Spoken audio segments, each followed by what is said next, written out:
We are here. Excellent week to have you back for us. It's the NFL Points, Picks, and Props Show. Tommy Birch joining us from Massachusetts, Ben O'Connell from Chicago. I'm Kyle Garlick from Denver, Colorado. And we are here for week 6. Week 5, guys, they not our greatest week of football. Everybody has an off week. The great champions all go out and lay an egg at some point during the season. We're not going to spend a lot of time on week 5 because there's not a lot for us to really talk about. I did put together a little bit of video just so that we can prove to the world that we're not complete morons. We actually did say some pretty simple things. I got to stick with the Giants here. I think Joe Burrow doesn't get past the 250-yard mark. It's plus 140. That's a good payout. I have Geno Smith throwing for over 1.5 touchdowns. That's at plus 130. At 8.5, I like the Falcons to keep this close. They've done a nice job. In fact, they're 4-0 against the point spread right now. And until the Falcons prove to you that they're not going to beat the point spread, there's no reason to jump off of them. I love the 49ers to destroy the Panthers in this one. Rush 4-0 as a Cowboys starter. He goes to 5-0 as a Cowboys starter. I don't think the Cowboys just cover the spread. I think the Cowboys are going to go into LA and win that game. So we are not terrible. We're not all idiots. So if you followed some of our advice, you did really well. If you ignored the rest of it, then you did really, really well. You guys have anything to say about our week 5 or just week 5 in general in the NFL? Well, you said not all of us are idiots. So does that imply that some of us are, Kyle? Some of our picks were. Look, we don't need to get into the numbers. We are gonna bypass that. But one of us did it particularly worse than the other gentleman. We did have a first place, a second place, and a third place for the week. But I thought, out of the kindness of my good heart, that I would avoid that conversation since, as a group, we weren't crowned in glory. I'll just say it though. Doesn't it take some kind of stupidity to be a Broncos fan nowadays? It's a rough road that we live right now. It's a hard time for me, so I'm accepting all the love from you guys out there because I need it right now. No, we love you over here, time. Yeah, well, we've got a Broncos Chargers game to get to, and we will talk a little bit more about the Denver football team and do we have to prospects for the rest of the year. Are they you're welcome to mute us as we. Yeah, as Tommy and I talk about it, you could get us on mute. That's fine. We won't be offended. Do you want me to pass you the game? I can give you the game if you want. No, I'm good. All right, so moving on to week 6, and we've got bye weeks now, so we only have 13 games on Sunday and Monday. Tommy, you're going to pick 5 of those games. Ben and I've got 4 each, and to determine who goes first, we're going to play a little game, as we do each and every week. Since it's an even numbered week, Ben, you go first this week. We're going to play former NFL stadiums. I'm going to name a stadium, and you're going to tell me the team that played in it. Now, none of these are current stadiums that have been renamed. These are all old stadiums. I'm not saying that they're all been torn down, but there's no longer an NFL team playing in these stadiums. And they did play in these stadiums for a full season, so it's not, one game here because of a hurricane, that kind of thing.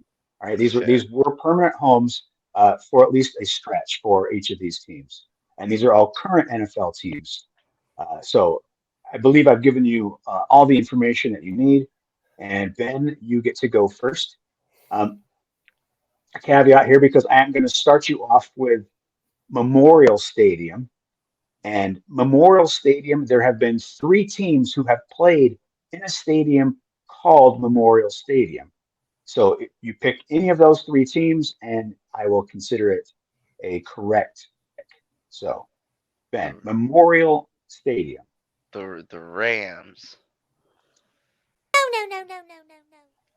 For some reason, my sound is not playing, but no, the Rams did not ever play in Memorial Stadium. Tommy, this is not going to count, but do you want to go ahead and just see if you can pick it up? I was thinking like Washington, just because Memorial, in the Washington area, maybe. It is you're in the neighborhood, but it's in Baltimore. Baltimore Memorial Stadium. Both the Colts played there, and the Ravens played their first 2 seasons there. And then for a year, the Bears played in Memorial Stadium down in Champaign when Soldier Field was being rehabbed. So they played at a college stadium called Memorial Stadium. So 3 different teams played in Memorial Stadium. All right, so Tommy, we are now off to you. And your selection is Schaefer Stadium. Schaefer Stadium. Schaefer Stadium?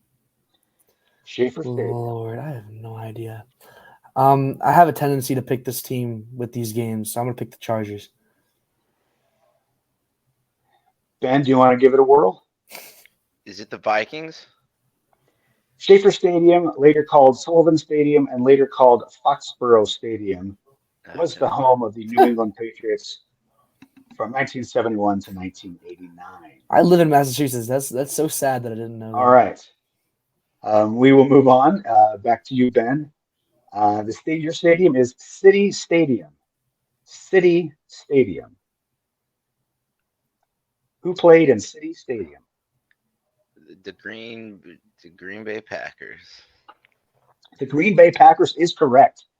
That was their home for 30 years before they built Lambeau Field and moved into Lambeau Field in 1956. So from 1926 to 1956, they played at City Stadium.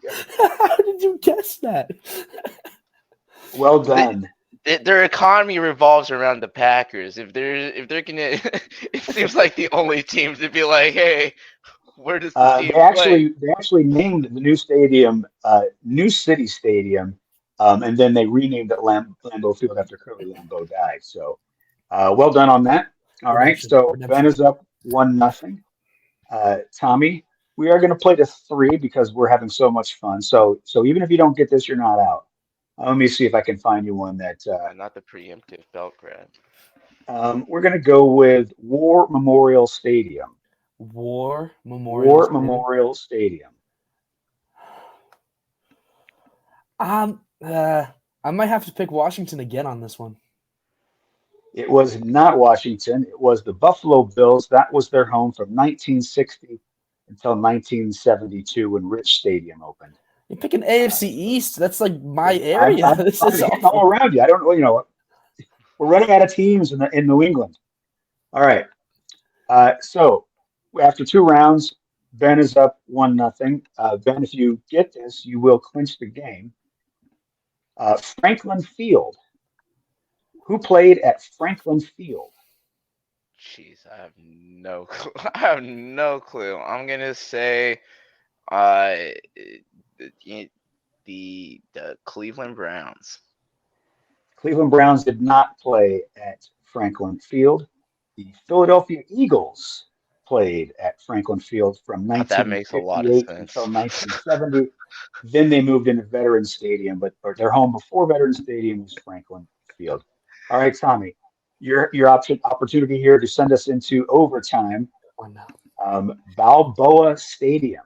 Balboa? Who played in Balboa Stadium? Like, I feel like I have to pick Philly. Well, I just gave you Franklin Field as a Philadelphia stadium. Oh, that's fair. I'm trying to spread it out. Can I get a reset? I'll give you a reset on that. You've been all on the AFC East. I'm gonna say Miami. Sadly, Balboa Stadium was the home of the San Diego Chargers. It is located in Balboa Park. If you spent more time in Southern California, you would have spent some time in Balboa Park. It's where the San Diego Zoo is. But Balboa Stadium was the home of the Chargers from 1961 to 1966. Of course, in 1960, they played in Los Angeles and then moved to San Diego after that first season. Ben can have this one. Ben is our champion. He knows old stadiums better than Tommy. Probably not better than a lot of people, but it was good enough to win it. And hey, every win counts, even if it's just by 1. I think I know old stadiums better than 80% of Gen Zers, and I will take that for all whatever fraction of a Bitcoin that's worth. Yeah, Let's target go. the Yeehaw. youngest guy in the group. Yeah, I get it. Yeehaw. All right, so Ben, we are going to go to you first. You have your games first. We're going to take you and put you in my box. You've got the big box for your 4 games and your prop of the week. So let's go ahead and get started. What do you got first for us? All right, we'll get out of the way so Tommy can talk about it and feel happy. We'll talk about the San Francisco 49ers going to Atlanta to play the Falcons. My pick is going to be the San Francisco 49ers at -5.5. Uh, they're just good against bad teams. And the Atlanta Falcons are a bad team, let me tell you what. The San Francisco 49ers defense is showing up and showing out. They're looking like they are good contenders to make a deep playoff run in a NFC that looks like it may be on the weaker side this year.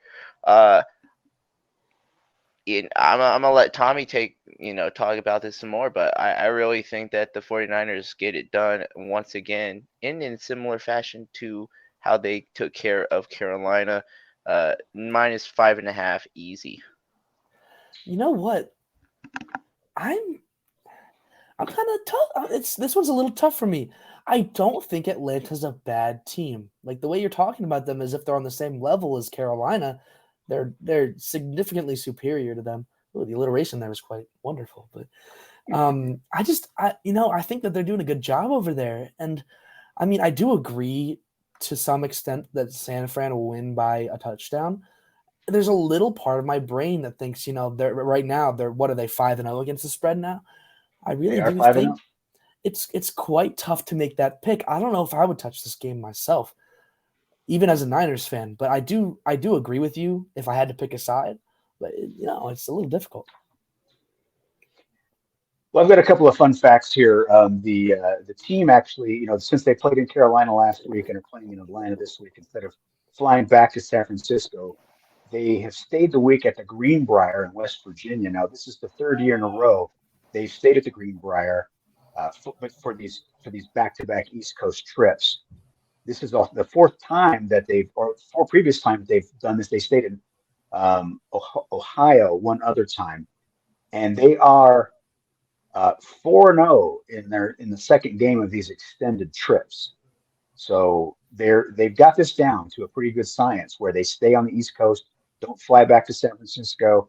They've got a nice facility there at the Greenbrier, a couple of practice fields, indoor facility, nice weights and training facilities. And the 49ers need it because they suffered a lot of injuries last week against the Panthers. Nick Bosa has a groin injury. He still hasn't practiced.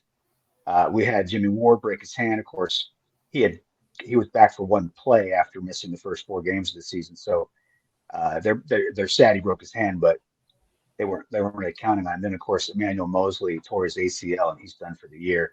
And he had a pick 6 in that game too. It was really sad to see because he was off to a really good start this year. I'm with Tommy on this. I'm not going to pick against the Falcons right now while they continue to beat the spread. Do I think San Francisco is going to lose this game? Absolutely not. They're like you said, they're poised to make a deep run in the NFC. But I like the Falcons to continue to be feisty.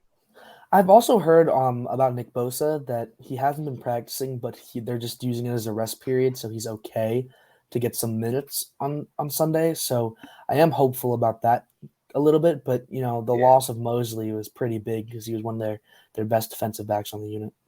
Yeah, I don't see it hurting them here because it's not as though this is a dynamic passing attack of the Falcons, but down the road we might see that come back to hurt them. All right, Ben, you want to move on to your next game? Yeah, moving on to another tough one to call. I'm going to go taking Arizona at Seattle. I'm taking Arizona. Haters be damned at -2.5 points. I'm not putting money on this game. But we make picks on this show. That's what we do. Yeah. And interesting tidbit for you. Arizona is killing it on the road. Undefeated against the spread, 2-0 this season on the road. They're also just undefeated in general on the road this year. Uh, Seattle also shows signs of either like looking really great or kind of like consistency seems to be like a big issue for both of these teams, and kind of scares me in general about this game. Uh, and it being divisional rivals, anything can happen here. I'm just gonna take Arizona -2.5, and like I said, I'll watch it as a fan and not touch it with money. I as much as I am for picking for Arizona because they did me some beautiful work a couple weeks ago. I really do like the Seahawks right now, and I cannot believe I'm saying this as a Niners fan, but do you know Smith genuinely is putting up a decent MVP case at the moment, which is quite weird to say because I don't feel like got me there. But I think Seattle actually has a lot of really good pieces here, and I guess I have to side with you here because it's almost a pick'em game at this point, and Arizona might be a slightly more talented roster. So I guess I'll agree with you. Well, I'm on the bandwagon here. I'm not going to bet this game. There are too many variables that could happen. Seattle could blow up for another 40 points and win by 20. Kyler Murray could go off because the Seattle defense is terrible. You better believe that I am hammering my Murray start in my fantasy team because I think that there's going to be a lot of points put up. I really just wanted to highlight the Seattle rookies and just how great these rookies are this season, especially relevant because now we've got Kenneth Walker stepping in for Rashard Penny, who broke his leg. But you've got cornerback Tariq Woolen. He leads all NFL rookies in interceptions with 3. He's having a terrific season. Right tackle Abraham Lucas, 186 pass blocking snaps, just 1 sack. And of course, they've got left tackle Charles Cross, who's going to be a stud. He's given up 3 sacks, hasn't been quite as good as Lucas, but he's going to be a stud. And then Ben, not to rub any salt in the wound, but Seattle right now, as it stands, will have the 10th and 11th pick in next year's draft. So I really like the direction this team is headed. If they maybe would dump their 87-year-old coach and get somebody a little youthful to go with all of this good young talent. And it's because of that good young talent, they can do fantastic things on offense like we've seen, but they can also lay some pretty big eggs on defense like we've also seen. But this is a game that I'm excited to watch, definitely, like you guys. All right, Ben, your next game, please. Yeah, working up the list here. We got Cincinnati at New Orleans. I'm going to take Cincinnati -2. And the reason I'm saying that is New Orleans is beat up. Like, genuinely, like 4 receivers on the injury list beat up. Like, the quarterback beat up. And your backup is Andy Dalton, old Andy Dalton, not like young Andy Dalton. So post Chicago Andy Dalton, and you're like what 5th and 6th like wide receivers on the depth chart. Now Taysom Hill was finding ways to find the end zone, and for the like 3% of people who have him on fantasy just for laughs and shits and giggles, congratulations, you won. But given the fact that this is now on tape, the Bengals are going to have time to break it down, know defensively what to prepare for, what looks to present when you see 7 run onto the field. I just don't see them getting the same production that they were able to find. So I have to take Cincinnati at -2. It feels like they should win by 2 or more, but at the same time, it's Cincy this year, so you don't know what's going to happen. But yeah, I'm gonna ride with them anyway and hope they don't do me dirty. And I guess what I have to say about Taysom Hill is he's very good as an element of surprise. Like last week, nobody expected him to have a great game.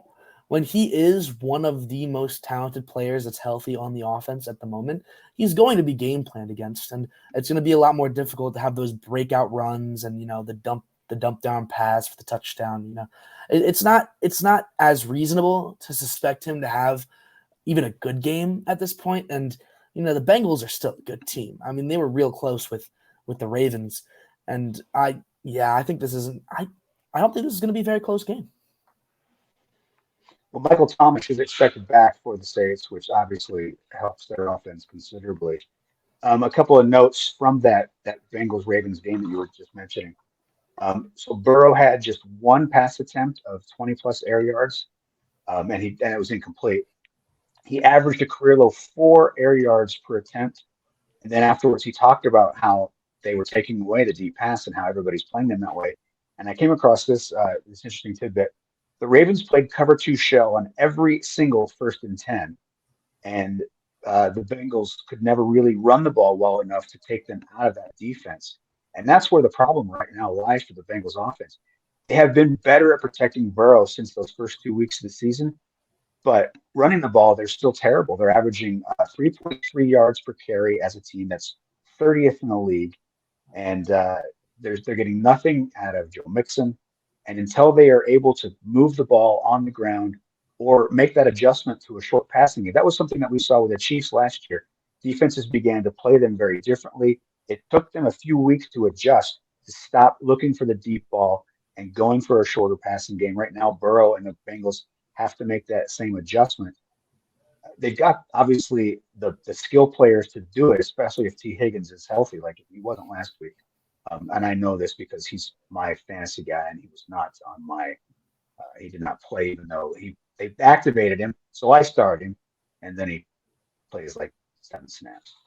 No, I'm not bitter. But yeah, I think that the Bengals are the better team here, and I agree with you guys. But long haul, their offense has some things to work through. And I guess there's, if you have the media, running up your back about protecting Joe Burrow, obviously they're going to work on their pass protection. But I have not heard much, if anything, about their run blocking as a team, because when you focus on how bad their pass blocking is, there isn't much about the run blocking. And there's a reason why in Madden there is 2 different stats for run blocking and pass blocking. It's not just a blocking stat, because players are good or bad at different aspects of the game. And this team is not good at getting movement off the line for the running backs in Cincinnati. Well, I'm sure we hear about that because it's a matter of keeping Joe Burrow alive.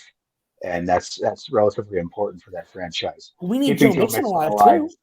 Yeah, he's less important. Running backs are a dime a dozen. Put another guy in there, you're fine.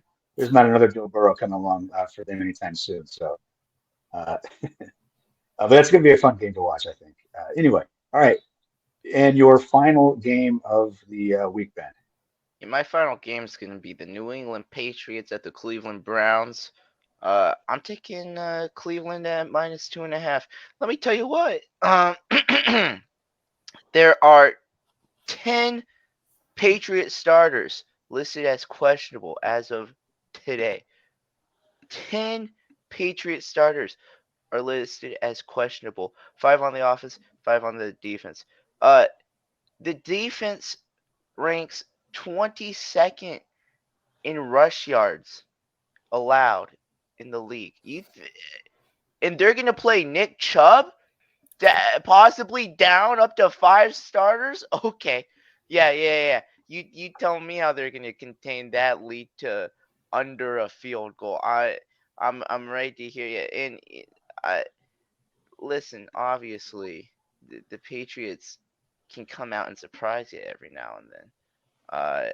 But I like Nick Chubb so much in this game that's also actually my prop bet in this game.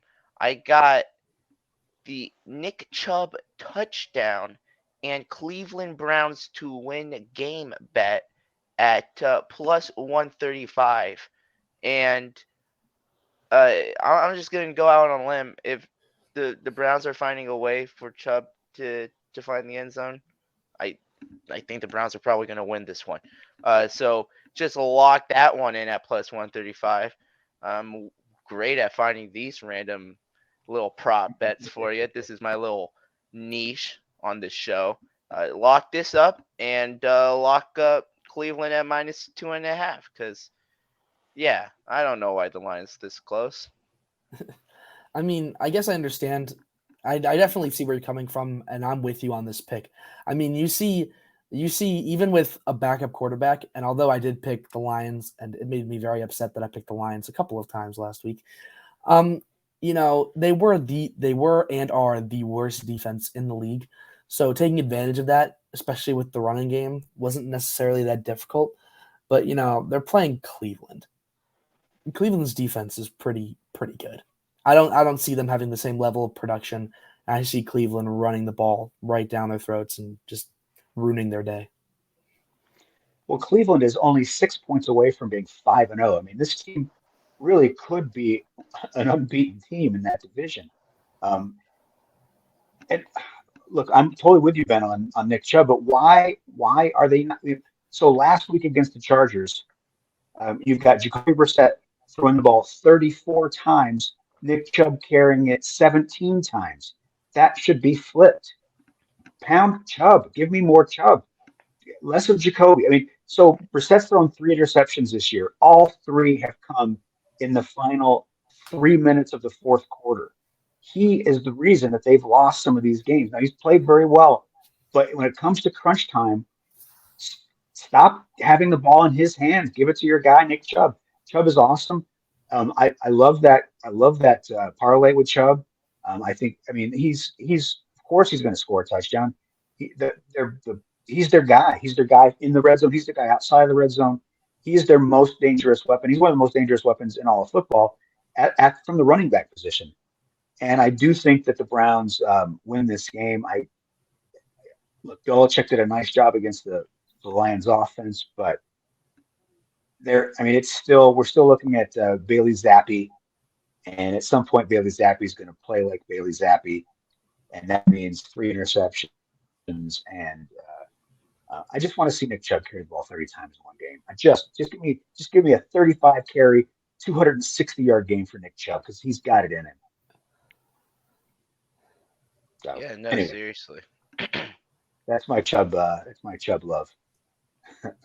That's going to be cut and become sound.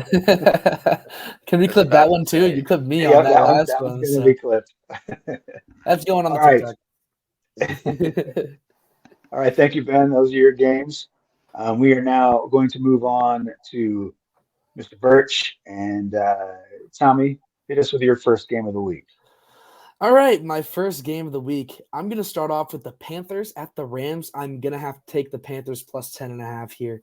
And you know what? The Panthers, they're not a very good team, but with Matt Rule gone, the game plan is going to be a little different. I could see something happening where they put up a couple more points and surprise some people. And you know what? The Rams are not great right now. They're good, but they're not great. And I could see this game being like a 10-point game. If this was plus 9.5, I'm picking the Rams.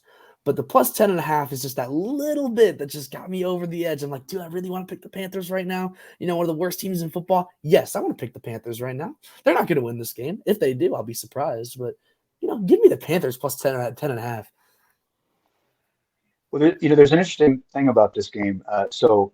Baker Mayfield now has this ankle injury, and he's going to miss a couple of weeks. He played through that ankle injury last week. He got hurt in the second quarter. He played the rest of the game. I think this is less about Baker being hurt and about, hey, why don't you go ahead and sit on the sideline for a little while? Let's let PJ Walker play because we got nothing to lose. Whether or not that came down from David Tepper or whether or not it's new interim head coach Steve Wilkes, I think that they told Baker, hey, you're a little more hurt than you think you are. Go ahead and grab some pine. You said that the Rams are okay right now. In the last 2 weeks, they've been miserable, and partly is their offensive line is absolutely terrible. Their offensive line ranks 31st in the league.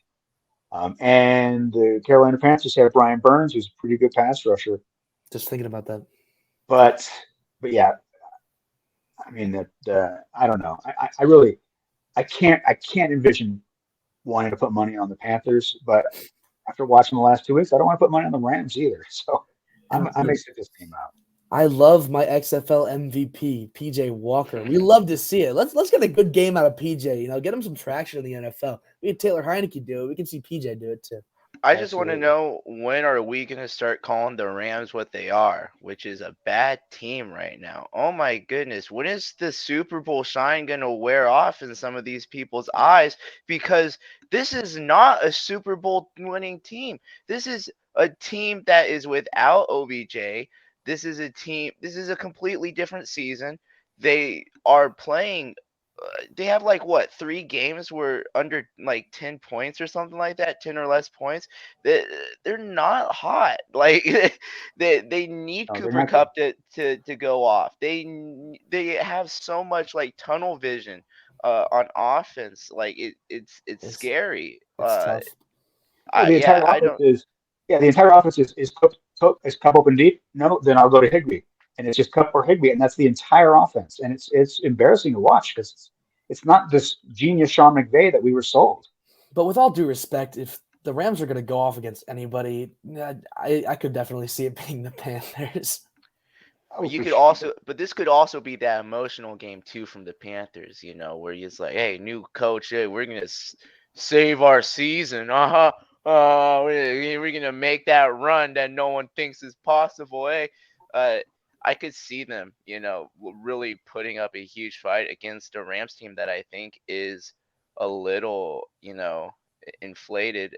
The money line is incredibly one-sided. I don't know. Maybe I'm going to lay half a unit or something on the Panthers money line just to make me feel something about this game that's positive. But yeah, this will be an interesting game. A must win for LA's season. I don't know if enough people are really saying this is a do or die moment for the Rams. This kind of makes me think about a little bit of the Browns when Freddie Kitchens took over. And that offense, at the time, looked really good. And there was a lot of people praising the offense and how they were doing. And then, a couple weeks later, the next season, it was just awful. But at the same time, it's just maybe they have that one game where they're like, all right, Matt Rule's gone, one of the worst head coaches in football. Let's get it rolling. PJ Walker, a fresh face. They can game plan around him too. He's a little mobile. They'll have a little bit of outside the pocket action. I could see this being an okay game. No, I mean, the reality is that this Rams team might finish this season in last place. The Seahawks and 49ers are playing much better football, and that just leaves them challenging against the Cardinals. And we know that with DeAndre Hopkins is back next week, he's going to be back soon, and maybe that changes the Cardinals' offense considerably. And it's the Rams that are all of a sudden left in the dust in last place. That could happen. Welcome to the post-Super Bowl suck, Rams fans. As a Broncos fan, we've been sitting here through it for the past half decade. You're going to have a fun half decade too. I'm absolutely sure of it. But at least you guys had the excuse of we changed quarterbacks. They brought everybody back. This should have been just as good. The only person they don't have back is OBJ. So it turns out that having multiple people to guard downfield is fucking huge. Oh, Lord. All right, Tommy, your next game after the Rams here. All right, my next game, it feels pretty easy to me. Tampa Bay versus Pittsburgh. I'm taking Tampa Bay's -8 here. Pittsburgh's loss to the Bills, even with Kenny Pickett, was pretty drastic. And I think that Tampa Bay, they lost against the spread. They lost the spread last week against Atlanta. But I think that this offense can be good when they choose to. And this Pittsburgh team they're just bad. And, Kenny Pickett might come out here and have a good game. But, the -8 is just so lenient to me. And I think that, they might win by 2 scores. You said that the Tampa Bay offense is good, and they obviously can be very good. They've got great talent. But they've only scored touchdowns in the first half in 2 of the 5 games this year. They got off to a pretty fast start against the Falcons, but traditionally they are a slow starter. And if they get up to a slow start here and you give Pickett a little confidence and they're at home, I don't know. I like the way Pickett looks. The rest of this team is terrible. I don't think that the Steelers are nearly as bad as they were last week. Obviously, they just had everything go wrong. Also, they were playing against the Buffalo Bills offense that is firing on all cylinders. The Bucs are not the Bills, but 8 points isn't a great deal either. The Steelers, I think the Steelers could be looking at the first overall pick. That would be the first time that they've had that pick since 1970 when they drafted Terry Bradshaw. So it's lean times in Pittsburgh. Mike Tomlin definitely taking his first losing season here as a coach. Tank for Bryce. Not that. I'm weary of -8. I do think it's doable, but I feel like the play from the Tampa Bay offense is a little inconsistent. Yeah, I might be looking at some alternative spreads, trying to get it down to like -6.5. -8's just scary, but if I had to lean one way or another, I think I'd probably lean with Tommy and go Tampa here. All right. I don't know. I don't like it. From Tom Brady to Tom Birch, your next game, please.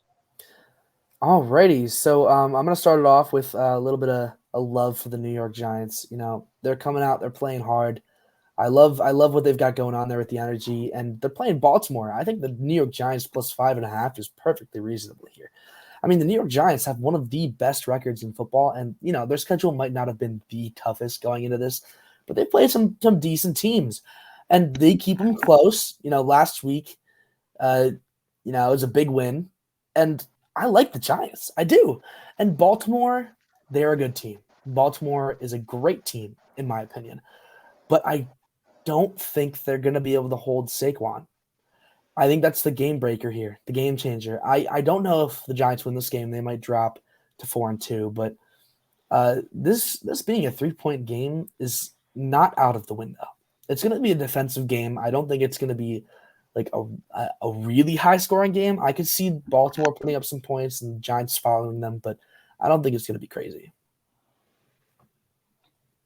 Yeah, I mean, one thing about Baltimore, they got Jason Pierre-Paul in week 4.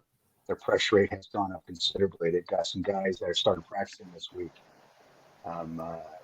Tyus Bowser returned to practice this week.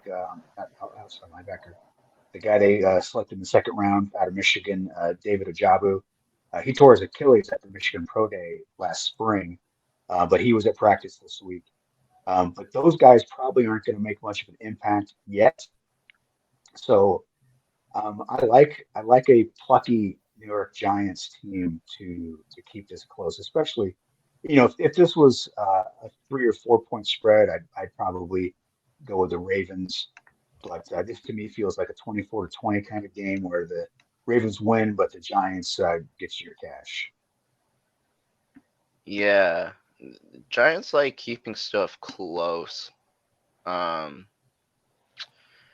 I like the fact that they got third in the league right now for pass defensive yards. Yeah, why not just go with the Giants? The team that can, right? Their guy, Daniel Jones, 3 game-winning drives. I mean, he's guys playing hard. Pretty good game manager system quarterback we got going on right here, huh? Yeah. All right, moving on from the Giants. Your next game, please. All right, Ben, I offered to give you this game. You know what? You didn't want to take it. It's all right. You know, Denver's playing at LA, so it's an LA home game against one of the worst scoring offenses in the league. You can't convince me that this -5.5 isn't lenient. You know, we're talking last week about, you know, the Chargers against Nick Chubb and the rushing offense. We're talking about Denver here. Denver's rushing offense is inconsistent at best. You know, Melvin Gordon can have good games occasionally, but, you know, he still has the fumble problems. His ball security isn't there. Sometimes the rushing yards aren't there either. I mean, you know, there's not much to talk about here. Los Angeles is just a vastly superior team to Denver, and I've been hoping every week that Denver is going to pick it up and have a good game. But when they played against the Colts, I lost all faith in this team. I have to pick LA minus 5.5. Well, so there have been 80 games played this year so far. 16 games, 5 weeks, 80 games. Twice a team has gone as bad as 0 for 4 from the red zone. The first team to do that was the Denver Broncos in Week 5 in that lovely game against the Colts. And do you know who the other team to do it was? It was the Denver Broncos in Week 1. So twice it's happened, and both times it was the Denver Broncos. Ben, I do have I have a graphic here for you I want to show just so that you don't feel as terrible as you should. It's a little small if you can read that. That is the most contract value that is currently on the disabled list or the PUP or the IR. And as you can see, the Denver Broncos are way out in front. There are more than $76 million in Broncos salaries that are currently on the injured reserve or the physical unable to perform list. So I don't want you to think that it's all just bad play. It's also some pretty terrible luck. Obviously, Tim Patrick was lost before the season started. Garrett Bowles is now out with a broken leg. Javonte Williams is out. This team has really had some terrible luck to go along with their terrible play. So it's not just that Russ and Nathaniel Hackett. Here in Denver, we're calling him Nathaniel Can't Hackett. But it's not all the Broncos' fault, and I want you to be able to hang on to that as the year progresses, because it's probably going to still be some rough times ahead. And I just wanted to add one thing: how in the world did Denver rob Buffalo and Kansas City from the primetime game this week? That is a highway robbery. How many primetime Monday games? Night game. Primetime games? It's a lesser tier primetime. It's not the Sunday night game. It's the Monday night game. Oh Lord, 425 in Buffalo is ridiculous. Come on now, get it together, NFL. Tommy, I hope that you've gotten it all out there. It's all gone. It's all gone. I can only imagine as a Broncos fan what it must feel like to be a fan of a team that lost to this dumpster fire of a team currently. Yeah, I thought about that. Yeah. Listen, the Broncos probably will not win this game. No, not gonna argue with that. But what I will argue with is that they'll keep it within a field goal. And the reason they will is because that's what this Broncos defense does, is it continues to give fans hope so that they watch until the last minute of the fourth quarter. We cannot stay for overtime. We're not staying for overtime. Yeah. We all saw those shots. We're not staying for overtime. But we will watch every second of regulation at least. To see if we think that we can pull this out. That's the Broncos moniker. That's been the way that we lose for the past 6 years. The injury bug is absolutely just killer on this Broncos team. I said it even to my friends and people I was texting watching the game last week. Russell looked hurt. I did not think that he should have been playing. I think that he was. And I'm still a little skeptical if he should be playing in this next game. He went and got a shot. There was a platelet-rich plasma shot. He went to LA for that, and he said today that he feels much better. Yeah, well, he obviously also said he thought he could play last week, and we all saw that wasn't true. With Garrett Bowles out, your blind side's open. You're going to be taking more shots at this point with where your top running back is out. We're just super banged up. Why not just not play for a week or two? You know what I mean? Like, give yourself that full time to heal. The Broncos and Russell, more in particular, think that this season's so salvageable. Hackett's going to be coaching for his career. I think that's basically all accepted in Denver. This was not a hiring with the current ownership group. This was a hiring to try and bring in Aaron Rodgers to make the Broncos more valuable in the sale of the team. And that's something that people aren't. Oh, is it? Oh, he coached with Aaron Rodgers. He was really good. The guy was just. It was for the garage sale that was occurring at the point in time. This wasn't a long term. We're trying to win. Like, they had no reason to even hire in that direction. So this is just where Broncos are right now. I don't know about the spread. I don't think we're gonna win. Chalk it up to bad coaching and just a bad year right now. I do think that at some point the Broncos offense finds a way to start clicking. But then again, I also have to tell myself that I'm going to believe that because we're stuck with the dude for like, what, 7 years? So go Broncos. Yeah. Let's wrap. Well, yeah, like you said, you don't want about the point spread, but I have one betting note here that's pretty interesting. So Ron Torbert is the referee for the Chargers and Broncos on Sunday. In the last 3 seasons, from 2020 through this year, the under has gone 28-9-1 on it when a Ron Torbert game is being refed, and he's not just barely getting the under; he's getting it by 6.5 points. So if you're not thrilled about the point spread, that over under at 45.5, Torbert takes it under almost all the time. This game feels like a 20-14 kind of game, maybe like 21-16. They're not getting over. They're not getting to 46 and over. So, and so Torbert chalks up another win for the under. Is what that's the bet I'm making for this one. Yeah, go buy under 40. Like, go get points in the point total. Oh my goodness, that's not gonna happen. That's wild. Get your money, get your bread. All right, Tommy, you have one more game for us, and it's a pretty good game. Pretty good is an understatement. This might be one of the games of the year that got robbed of a primetime appearance. Buffalo at Kansas City. Give me the Buffalo Bills minus 2.5. And, these are two of the best teams in the NFL. They're my number 1 and number 2 for the power rankings right now. And Buffalo just, to me, looks like the better team. And I think they're just a little more well-rounded. Their defensive backs are a little better than Kansas City. Their offense is very fluid. And I just think that, Josh Allen has it. And KC has played down to some worse competition so far this year. And I do love Kansas City this year. I think they're going to be a great contender. And I think these are going to be the two teams butting heads right now. But, the close game with the Raiders and then the loss to Indy, right, a couple weeks ago, it's just not where we need to be at. And, Buffalo played a not very good team in Pittsburgh last week. And they also played the Titans. And when they're playing against worse opponents, they pile it on. I just think that the Buffalo Bills are a little more consistent against teams that aren't on their level. And I think that's really the separation here. And that's why I like the Bills minus 2.5.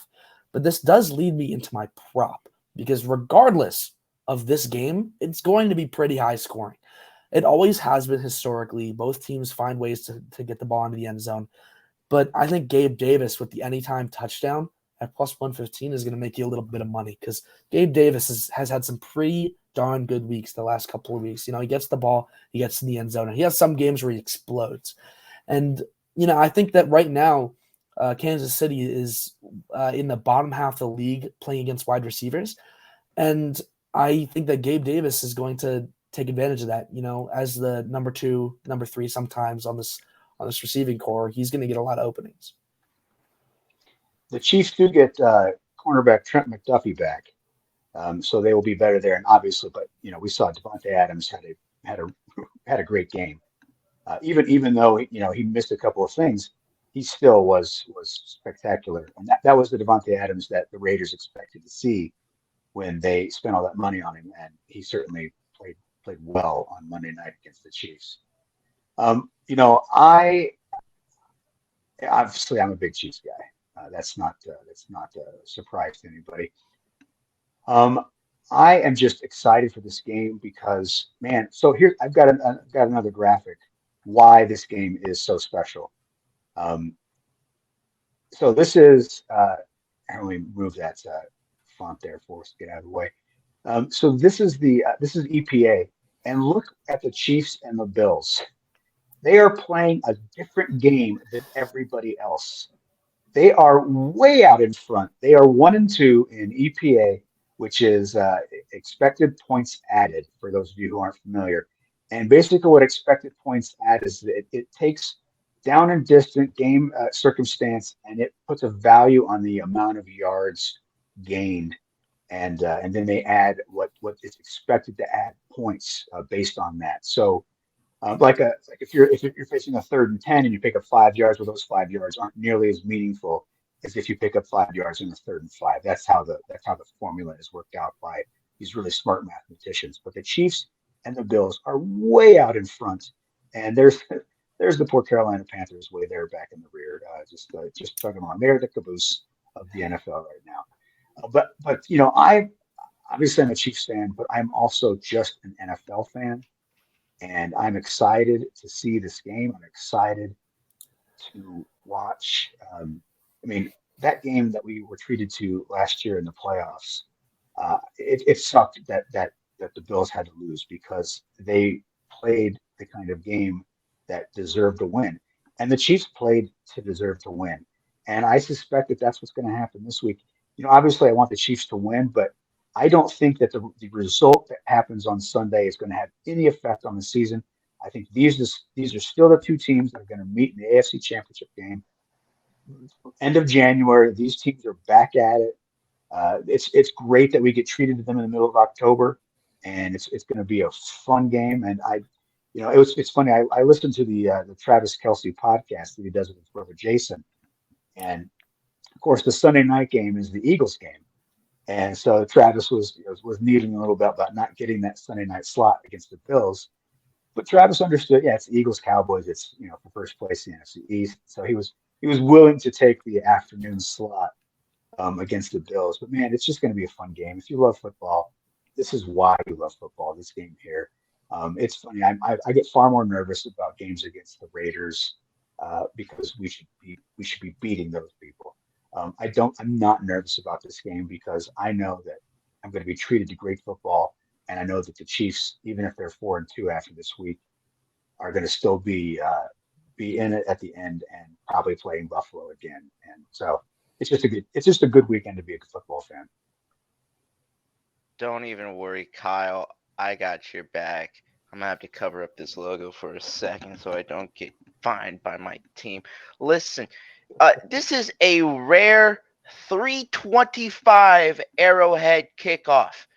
The Chiefs Kingdom, or whatever y'all call yourselves, the Chiefs Kingdom, right? They get up and they're getting up and tailgating for a noon kickoff every single week. And they are lit by kickoff. At 11:55, they're singing, they go, the home of the Chiefs, and then there's fireworks, and they start banging the drum. They all do the tomahawk chop, and for the next 3 hours, the visiting team's life is an absolute hell. By 3:25, with that much extra time to drink and get ready, I promise you, Arrowhead's going to be rocking. This is one of those few matchups where I do think that when the Chiefs play at home, you have to give them their defense a bit more respect because they got the crowd on their side. They're like 8th in the league in sacks right now. I think they pick up a couple on Sunday. I think that Arrowhead really helps the Chiefs out. I'm sorry, Tommy, I gotta go against you on this one. Long term down the road in the AFC Championship, I do think that due to the strength of schedule and everything, I think that the Bills will end up playing this game at home, and I think that home field advantage goes a long way when you have two excellent football teams like we are going to be seeing. And because of that home field advantage in this one, I'm going to give it to the Kansas City Chiefs to keep it within 2.5 points. This really does feel like a predetermined 1 and 2 seed for the AFC. And honestly, this just feels like a predetermined AFC championship game.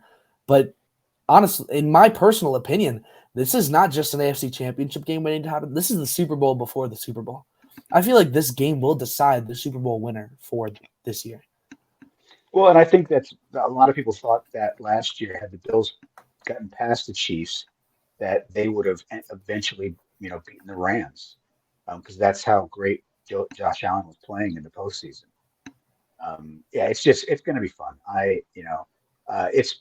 You watch the comments back and forth right now, and it's just a mutual love fest. Both these quarterbacks have the utmost respect for one another. They like each other as people, and I like Josh Allen. Josh Allen is fun to watch. I don't find myself rooting for Josh Allen as much now as I did a couple of years ago, because he's now become the Chiefs' chief rival. But man, he's a great. I mean, the NFL future is in great hands when these are the quarterbacks that are leading the league.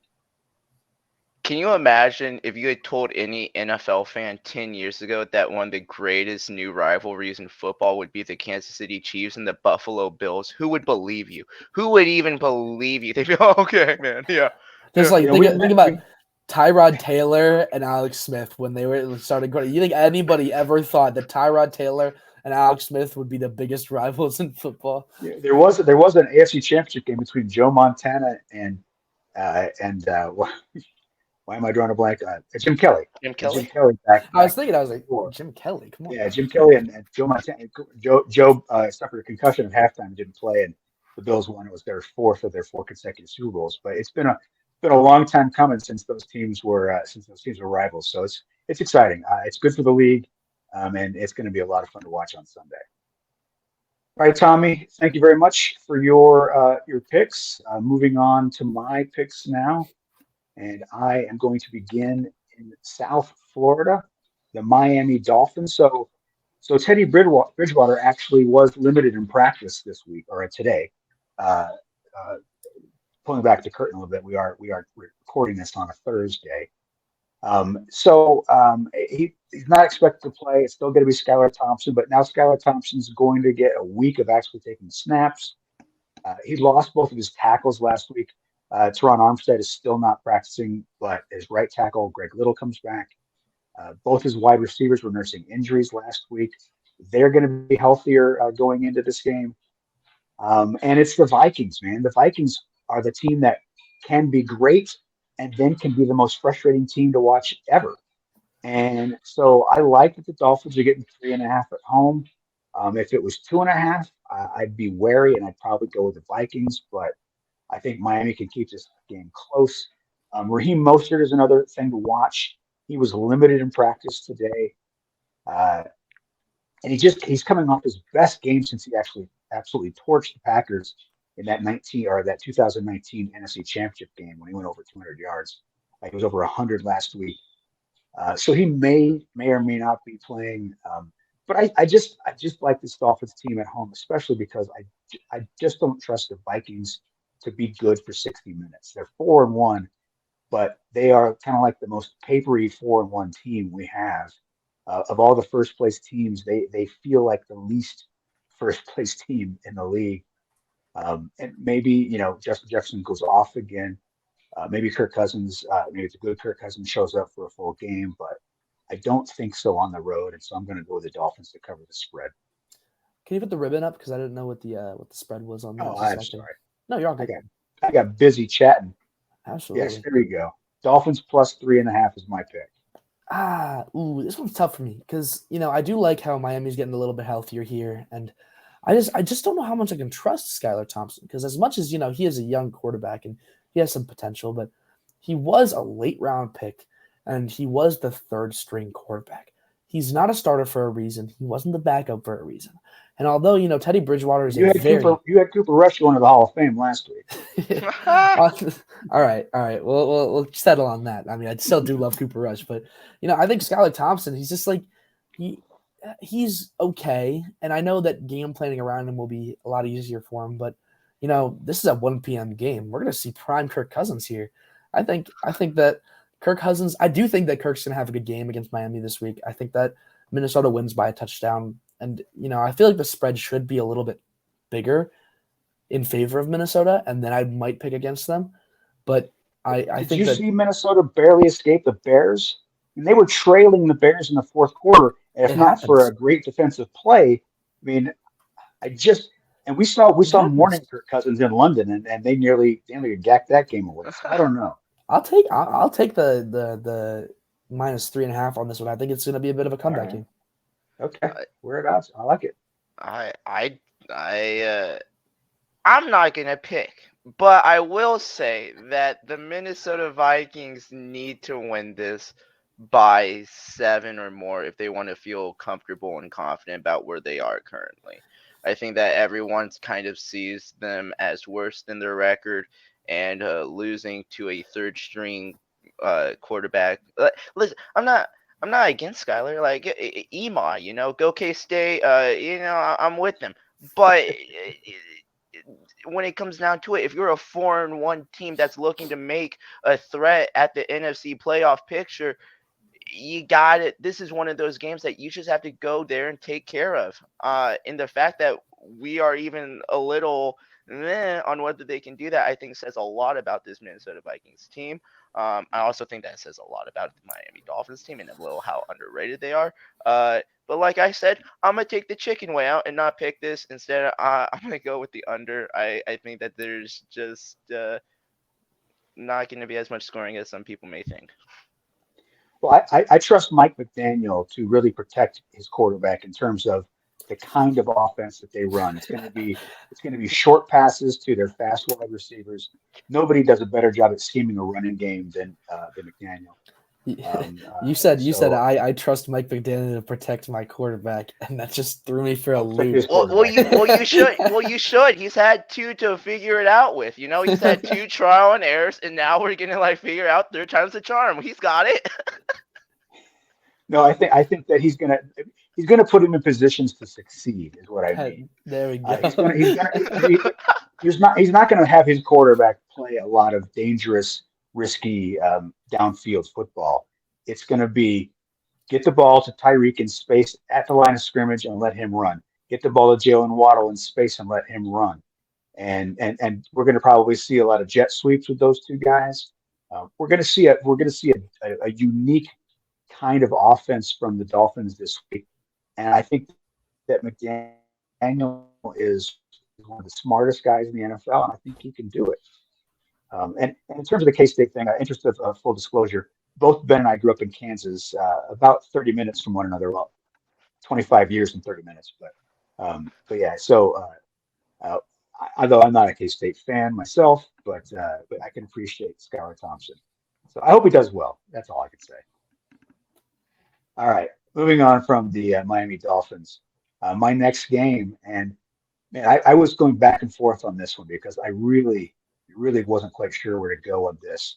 I'm going to go with the Jets to cover because I heard an interview with head coach Robert Saleh this week, and I fell in love with the dude, man. The guy, he's funny, he's smart, he's down to earth, he's everything you want in a head coach. I love Breece Hall. I've got some notes here. Sauce Gardner. Sauce Gardner is a stud. He has more pass breakups than Darius Slay, Jalen Ramsey, Xavier Howard, A.J. Terrell, J.C. Horn, and Patrick Surtain. 24 targets to Sauce Gardner, 12 catches, 127 yards, and the QB rating he's allowing is 62.3. So for perspective on that, Baker Mayfield's QB rating is 71.9. So quarterbacks, when they're throwing at Sauce Gardner, are worse than Baker Mayfield. I like this team to keep this game close, to keep this game under a touchdown. I don't think the Packers just aren't explosive like they have been in the past. Again, Aaron Rodgers has 10 completions of targeted throws, 15 plus yards downfield. That's one more than Baker Mayfield. So the Packers offense is just not clicking. I like the Jets to keep this thing close. Zach Wilson could Zach Wilson me, but I don't think he's going to. In fact, I've got Zach Wilson as part of my prop for the week. I'm going to go Zach Wilson over 1.5 passing touchdowns combined with Breece Hall going over 19.5 receiving yards. That's paying me $380. I think the Hall bet is a shoe-in. I think Hall gets 30 to 40 yards receiving. And all I need then is a second touchdown out of Wilson, because one of those touchdowns is going to Brees. If I get that second touchdown out of Zach Wilson, I'm at plus 380 on that. I love that. Again, I'm not saying that the Jets are going to beat the Packers. I don't think they're quite there yet, but they're 3-2.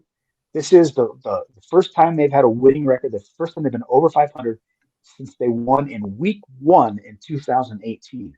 This is a new Jets team, a new Jets era, and I like the Jets to cover that 7.5 point spread against the Packers.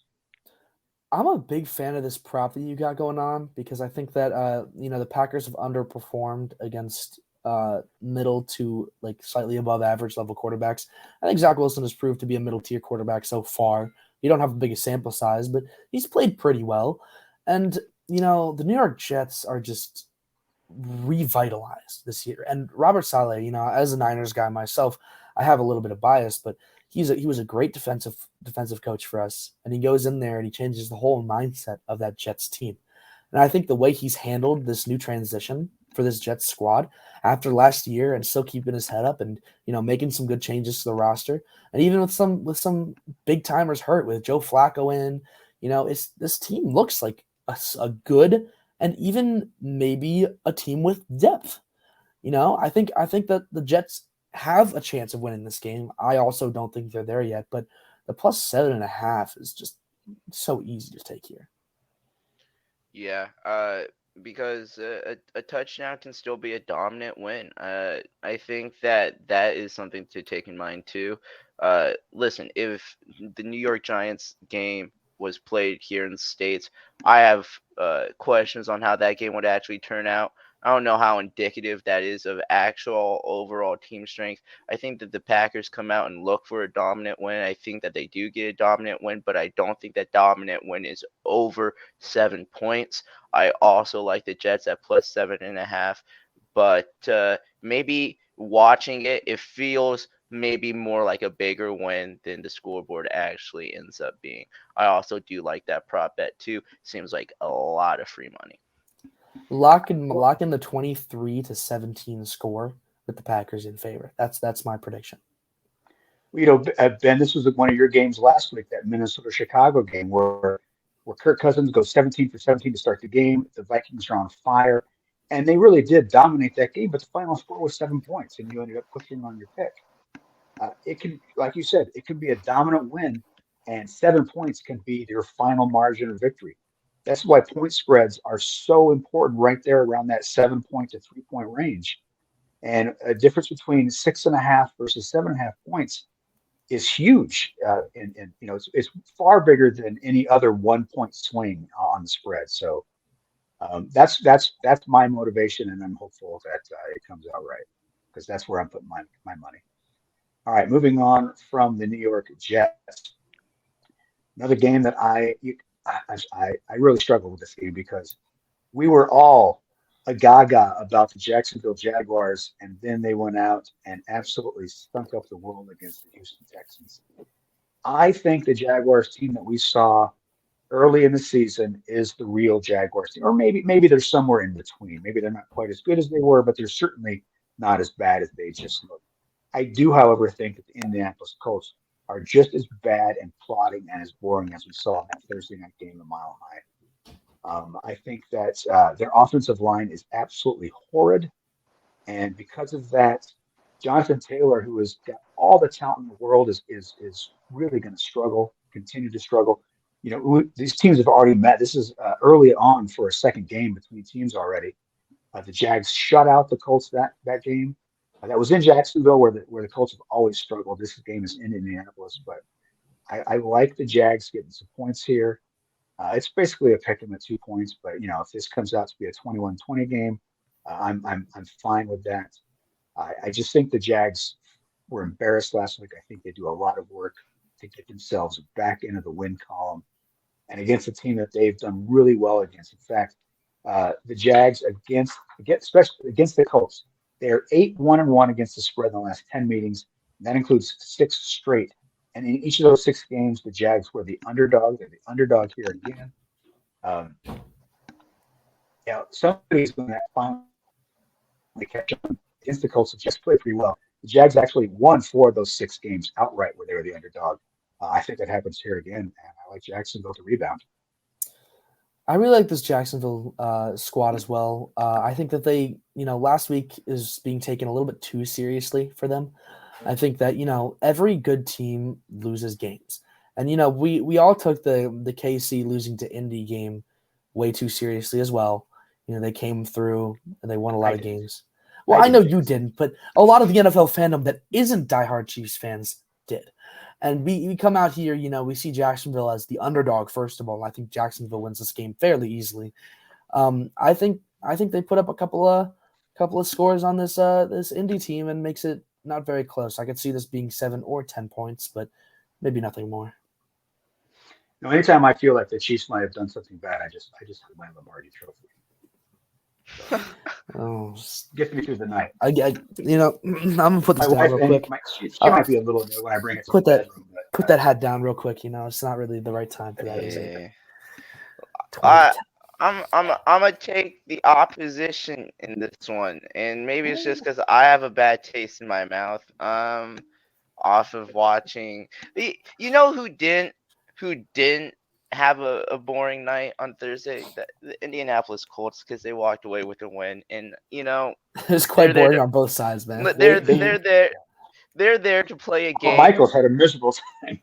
They're there to play a game and to get a win, and they walked out of the building with that.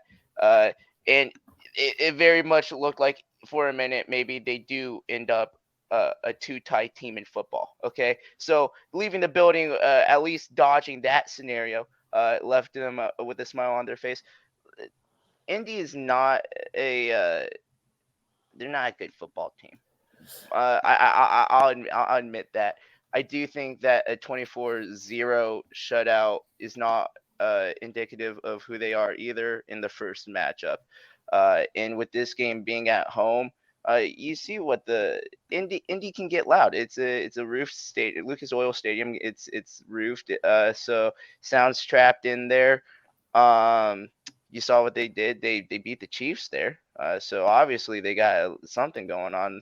A little magic there, perhaps. I think that they come out and kind of want to put the doubters to rest. I think that a dominant win here tricks a few fans into sticking around in the season a little bit longer just to find out that the team truly is bad. But you know what? Something about it just seems like a good revenge matchup for the Colts. They've had a long week to heal up and feel fresh about it. I'm gonna take the Colts and probably regret it later. This reminds me of something that you said earlier that was very, very smart. At a certain point, we have to recognize that what we thought we knew is not the case, and now we know what we know. Weeks 1 through 3, you're kind of figuring teams out. By weeks 5 and 6, we know who these teams are. We know who these players are.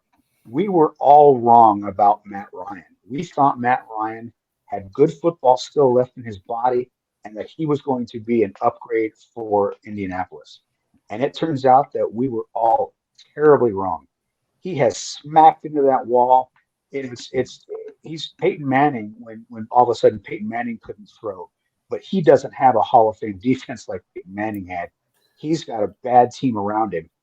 And, what we need to recognize that the Rams are not good. We thought they were going to be good. They're not. And now we know they're not. Same idea here with Matt Ryan. We all thought Matt Ryan was going to be good. He's not good. And he's not going to be good the rest of the year. And that's, again, so it's a division matchup. And like you were talking about with the Cardinals and the Seahawks, anything can happen in those kind of games. But what's happened in this particular matchup over the last 3 years has been that Jacksonville is dominated. And I part of me, it just wants the Jacksonville to win. But a big part of me also thinks they will. It's Matty Water out here. Yeah. Water. Matty Ice is global warming has taken Matty Ice down. And he is now Matty Puddle of Water. Matty lukewarm tap water. Maddie, get me some ice cubes, please. This is not tasty. Why are All they right. letting him throw so much? Oh my goodness. Because It's that like offensive over. line is doing absolutely nothing for Taylor, although they're doing nothing for him either. He leads the NFL in fumbles. He's on pace for like 30 fumbles this year. Isn't he tied with Matt Stafford for like interceptions, fumbles, a lot of different terrible quarterback stats? Yeah, all the stats you don't want to have. Yeah. He's doing fantastic there. All right. My final game and really one of the great games is going to be the Dallas Cowboys and the Philadelphia Eagles. And the thing about this is more than a football game. This is two fan bases, two cities, two teams that absolutely hate each other. And one of the all-time great moments came at the 2017 draft in Philadelphia with Drew Pearson. And I actually have a video of that so we can recap what Drew Pearson when he went and trolled all Eagles fans. How about them Cowboys? I want to thank the Eagle fans for allowing me to have a career in the NFL. Thank you. I am honored as an undrafted free agent to be selected to make the Cowboys second-round draft pick.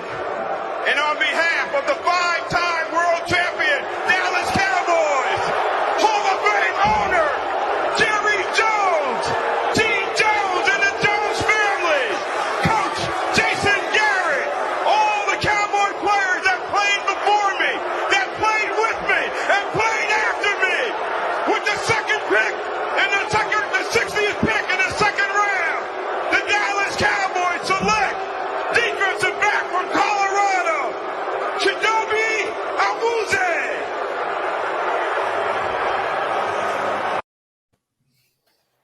So yeah, in the 90 seconds that Drew Pearson was on stage that day, there were 17 murders committed in that hall. I just love this rivalry. I mean, you've got the Eagles fans booing Michael Irvin when his career ends at their stadium. We had two different bounty bowls with these two teams. This is the primetime game on Sunday, and as much as the Chiefs and Bills deserve that, man, this is going to be a lot of fun. It's going to be a lot of fun to see on Sunday night. And so Cooper Rush, 5-0 as a Cowboy starter, 4-0 this year. He has never seen anything like Lincoln Financial Field in prime time, where there are 75,000 fans who would actually like to kill him. They would all like to find him in the parking lot and hit him with steel pipes. That is this rivalry. He is not ready for what's coming. He has never had to deal with that kind of the silent counts, the trying to call audibles, his offensive linemen getting slow off the jump because they can't hear the snap count. It is going to be crazy, and that is why I think that the Eagles are going to win this game and cover the spread. Obviously, Jalen Hurts is a stud. No, I love Micah Parsons. I've made no mistakes about my love of Micah Parsons, but he's gotten fat against statuesque quarterbacks like a Matthew Stafford, where he picked up a couple of sacks. They obviously did very well against Joe Burrow, but Jalen Hurts is a different beast. Hurts is going to move this offense. The Eagles are great on offense and great on defense, and I see that the Cowboys offense is really going to struggle. That crowd, that atmosphere, this Eagles defense is going to be so fired up. This Eagles offense is good enough against this Cowboys defense to score 20 to 24 points. I don't see Cowboys getting past 13. I like the Eagles to stay unbeaten. This is a battle for first place. If the Cowboys win, they'll be in first place, but I don't think they've got it in them. I like the Eagles to keep winning. I'm so with you on this. I think that the Eagles' home field advantage, especially against divisional opponents, is almost unmatched in most areas in the NFL. And I have, a couple of family members from Jersey, and they can tell you, and I have my roommate last year was from South Jersey. And, those Eagles fans have something else in them. And I don't think Cooper Rush is ready for the moment. I do think that Cooper Rush has outperformed all expectations so far this year. And this might be the drop off. This might be the time where we all say, you know what, Cooper, good run. No, he had a good run, but last week, even in victory, he threw for 102 yards. He's limited, and the Cowboys will limit him even more. Dan, your thoughts? The Eagles sit in this interesting and hard position where they have to focus on not looking too far down the road as they look to see who from the AFC they will be playing in the Super Bowl. They don't need to worry about that with this game. All headlights and all attention is set for this huge divisional matchup. And listen, this does not take away from Cooper Rush's run this year. Losing in Philly, especially to this Philly team, doesn't take away the magic of his run here, and will still be enough for him to take the starting job in Indy next year or some other desperate quarterback Washington. Listen, he's going to be a starter somewhere. This game isn't going to be one that we talk about, but this game will be more indicative of what his career would be as a starter. The Philadelphia Eagles clamp him down, show the quarterback that he truly is, expose Cooper Rush in the quarterback controversy. I like the Philadelphia Eagles at -6. Yeah, no, they're just good. They're just a very good team. And, the next time Brady. It was funny. I mentioned that Travis and Jason Kelsey were talking about this game, and Travis was glad this game was going to be in prime time because he really wanted to watch it, and that's what I am. I really want to watch this. I want to watch the cutaways of the stands and the Eagles fans saying every foul word possible at the Cowboys. It's going to be a nonstop barrage of Philadelphia hate directed at that Dallas bench, and I am here for it. So that's what football's about. Absolutely. Is what football is all about. If you're not ready to tear somebody's head off because of a football game, are you really a fan? Yeah. No. Yeah. No. On and off the field. Exactly. It could be the middle of April. Whatever. All right. Those are my picks. We got the helmet on. Bring it in. You gonna the helmet for your top picks here?